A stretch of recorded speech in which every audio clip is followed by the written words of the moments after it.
Ini po si Abogado Juan kan free online legal consultation program na hapot mo, simbag ko.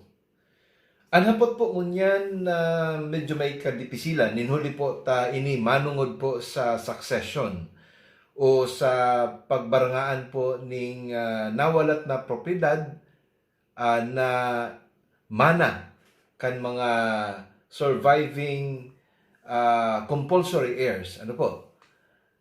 Uya po ang hapot. Si daga mi po pinabakal kan samong ina kan siya nabubuhay pa. Nakapangaran po ki Papa ang titulo na inot pong nagadan si Papa ki Mama. Ngunyan, si nakabakal ta nagadan naman po si Mama, gusto po kaming papirmahon sa sarong dokumento. Ano po ang gigibuhon mi? Okay. Enot na enot po, malinaw na tulo ka mo magturugang. Ano po?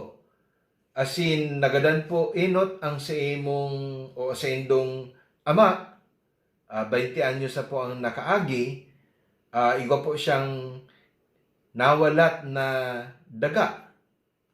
As in, titulado po ini sa pangaran niya lang. Bako po, baga itong pangaran niya, married to sa sendong ina. Ini po nagpapahiling na kung siring po ang nakapangaran sa titulo, we can safely assume that that property was registered in his name because it was acquired by him by gratuitous title. But sabihon, nakuha niya po ito bako sa pagbakal o kaya binakal niya kan siya day pakasal o kaya iminana niya sa iyang mga o hali sa iyang mga magurang kaya nakapangaran lang po sa iya whether before the marriage or after the marriage. I would assume also that the property relations governing between the husband and the wife, ito po mga magurang nindo, is one of conjugal partnership of gains. Sa conjugal partnership of gains po kaya, ang gabos na propiedad sa diri man kan mag-agom, acquired during the marriage, including the fruits of all of those properties, apera po kan pigdonar na propiedad sa saro sa mag-agom o kaya iminana niya hali sa iyang mga magurang. So in this particular case, tibad po minana kan sa indong ama itong daga sa iyang mga magurang kaya nakapangaran lang po si daga sa iya. In which case, ang daga pong iyan exclusive property o separate property kasi imong ama. Bako po siyang conjugal property na banga-banga po sinda kan ama mo pati kan sa iyang agom na sa indo pong ina. Kaya, kanagadan po ang sa imong o sa indong ama 20 years ago, intestate o mayo po ning last will and testament, gabos po kamo naging heredero o heredera, kamong tulo magturugang, pati po ang sa indong ina. Ta siya po nabubuhay pa man kay ito, kaya entitled po kamong apat 1/4 each. 1/4 share each divided by 4. Kaya po kan ipinabakal kan sa indong ina, kan siya nabubuhay pa, na daay ka mo nag-aaram-aram, ipinabakal itong interong propiedad, effectively and legally, ang pwede niya pong maipabakal sana, ito lang pong 1/4 share na iminanan niya man sa exclusive property kan sa iyang agom na sa indong ama.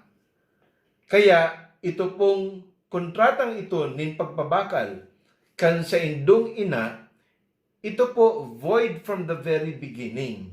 Nin huli, tadaiman po siya pwede magpabakal kan kainteruhan kan daga na mayo po kamong pag-uyon duman sa transaksyon na ito.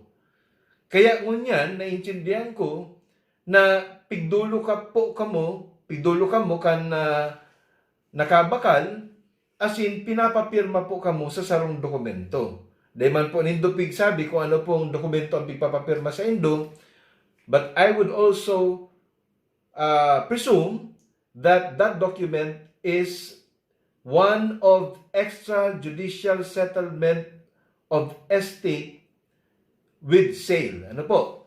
Takanagadan po ang sa indong ina, pagkatapos kan siya nagpirma na kan deed of sale, apabor po duman sa nakabakal, which is ineffective, invalid, void, ano po, ito pong 1/4 share kan sa indong ina, napasiri naman po sa indo bilang mga compulsory heirs. Mga legitimate compulsory heirs na inaman natatada na mga eredero o eredera kan sa indo pong duwang magurang. Kung ako po kamo, di po kamo magpirma sa anuman pong pigdudul po sa indo na papapirmahan, ninhuli po lugi kamo. Taday man po baga kamo nag-uyo na ipabakal lindo ang sa indong respective shares kan nagpirma po ning deed of sale apabor duman sa nakabakal si sendong ina, asin kanagadan po siya si remaining 1/4 share na para sa iya napasiri naman po sa indo bilang compulsory heirs. Iyon lang po yan ang may isasabi ko. Medyo dahil po kompleto ang sa indong facts, dahil po detalyado, alagad maging marigmat, ano po, para po dahil po kamo masaruan. Ini po si Abogado Juan, pagtama-tama, pagsala-sala.